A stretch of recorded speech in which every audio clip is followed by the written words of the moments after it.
চাঁদ রাত থেকে শুরু করলাম, এই তো মেহেদি দেওয়া থেকে শুরু করে এটা হচ্ছে ঈদের দিন। সবাইকে জানাচ্ছি ঈদ মুবারক, ঈদ মুবারক, ঈদ মুবারক। যেহেতু আমরা সবাই একই সাথে থাকি, মানে উপরে নিচে করে, তো এই তো আমার শ্বশুর আর এখানে হচ্ছে আমার দেবর, মানে অ্যানির কথা বলছি, আমার দেবরের বউ, যাকে আমি ছোটো বোনের মতোই দেখি। তো যাই হোক, সবাই আর কি এই ঈদ হচ্ছে কোলাকুলি, এই ঈদ হচ্ছে সালামি। তো আমি ওদেরকে বলেছিলাম যে আজকে সবাই একসাথে আমরা খাবো। আর নর্মালি কিন্তু ঈদের দিন সবাই কম আর বেশি রান্না করে। আমি ওদেরকে বলেছিলাম যে সকালবেলা আজকে আমরা একসাথে সবাই খাবো। তো এই তো সবাই মানে একটু ঘুম হয়নি, কায়সানের মনে একটু ঘুমটা কম হয়েছে, এই জন্য একটু মুড়ি মুড়ি ছিল।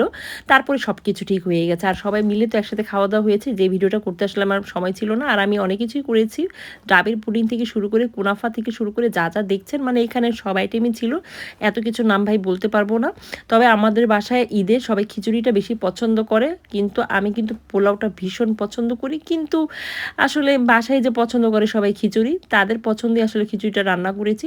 মাঝখান দিয়ে একটু চা খেয়ে নিয়েছিলাম 1 মাস পর। আর হাত কেন দেখাচ্ছি জানেন? আমি মেহেদি দেওয়ার সময় পাইনি। তো এটা আমার নাজিন আপুর বাসায়। নাজিন আপু অনেক কিছু রান্না করেছে, সব খাবার খুব টেস্টি ছিল। খাবারের নাম বলতে গেলে ভাই অনেক প্যাচাল হয়ে যায়। তো যাই হোক, তারপরে হচ্ছে বোনদের সাথে একটু ছবি তোলা, একটু ভিডিও করা। সালামির পর্ব কি মিস আছেন?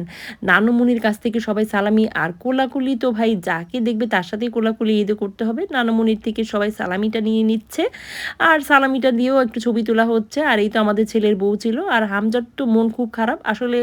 ঈদের দিন কিন্তু সকালে বাচ্চাদের একটু মানে তাড়াতাড়ি উঠা হয়, তো এই জন্য সব বাচ্চাদের একটু মানে অলসতা থাকে। আর আমাদের বাসাতেও কিন্তু দারুণ দারুণ আইটেম ছিল। তো যাই হোক, আমরা আজকে একটু দেরি করেই বাসায় খেয়েছি। ডেজার্ট আইটেমগুলো কিন্তু অনেক কিছু ছিল, আমি নাম বলতে চাইছি না, নাম বলতে গেলে আসলে অনেকবার উলট পালট হয়ে যায়, দেখা যায় যে ভিডিও আমার কাটছাট করা লাগে। আমি ভাই কথা বলতে বেশি পছন্দ করি। আমার কথা যদি কারো বিরক্ত লাগে, প্লিজ প্লিজ ক্ষমা সুন্দর দৃষ্টিতে শুনবেন এবং দেখবেন, আর না হলে 3, 4, 5 মিনিট দেখে স্কিপ করতে পারেন, সমস্যা নেই। আর এরপরে তো কিছু গেস্ট চলে আসে, মানে আমাদের বৌমার বোন চলে আসে। তারপরে তো সোহেল ভাইয়ের কাছ থেকে দুষ্টুমি খুনসুটি অন্তর আছেই, সালামি পর্ব চলছিল আর কি। তো যাই হোক, সব কিছু মিলে খাওয়া দাওয়া সালামি, এই তো মজা তো করি। শেষে মামার ঘরে যায় মামার এত অসুস্থতার মধ্যেও সে সালামি কিন্তু মিস করেনি। ওর মামা কিন্তু খুবই অসুস্থ ছিল আজকে। তো যাই হোক, তারপরে যেহেতু আমাদের বৌমা ডাক্তার, আমাদের বৌমার মানে বোনের হাজব্যান্ড ডাক্তার, তখন ভাইকে মানে ইনস্ট্যান্ট দেখে কিছু ওষুধ দেয়, যেটা খেয়ে ভাইয়া আসলে পরেটা আসলে আমি এটা বলতে পারবো না, সেটা আসলে পরে বোঝা যাবে যে কী হয়। তো যাই হোক, এখানে সালামির পর্বই চলছিল।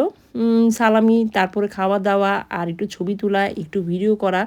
ক্যামেরাম্যান থাকলে সবচেয়ে ভালো হতো। আমার আরেক দুলাভাই, এটা মানে তার সাথেও আমার হাজব্যান্ড একটু কোলাকুলি করে নিল। আর এখানে তো নাসরিন আপু যেহেতু মানে শালি হয়, একটু দুষ্টুমি করছিল। তো অনেক বছর পর আমার কাজিনের সাথে দেখা হয়, অনেক বছর পর, আমি আসলে বলতে পারবো না। তো এই হচ্ছে আমার সব বোনের হাজব্যান্ড, আর এই যে আমার কাজিনের পরিবার, অনেক বছর পর তাদের সাথে আমার দেখা হয়েছে। তাই ভাবলাম যে একটু ভিডিওতে লিখে আমি মানে একটু স্মৃতি হিসেবে রাখি। চায়ের পর্ব কিন্তু থাকবেই, ঈদে যত খাবারই হোক, চা না হলে কি চলে? তাহাসানের কাছ থেকে পর্যন্ত জায়ান সালামিটা কিন্তু বাদ দেয় না। আর এইভাবেই কিন্তু সালামি পেলে নাচতে হয়, ঠিক আছে? এটার ভিডিওটা আমি আলাদাভাবে দিব। তারপর শেষমেশ আবার বাসায় চলে আসি। অ্যানি আমাদের লাস্টে মানে ট্রিটটা দেয়। অ্যানিও অনেক কিছু রান্না করেছে, সব খাবারগুলো খুবই খুবই টেস্টি হয়েছে। সবাই মিলে আসলে তারপরে খাওয়া দাওয়া করি, একটু রিল্যাক্স করি, একটু গল্প করি। আর এই দিন শেষে হচ্ছে কিছু ছবি তো তুলবই, ছবিগুলো না তুললে কি হয় বলুন তো? স্মৃতি হিসেবে তো এগুলোই থাকবে। তো যাই হোক, ঈদ উল ফিতরটা কিন্তু খুব ভালো গেল 2026 সালে। বেঁচে থাকলে সামনের বছর আবার ঈদ করতে পারবো।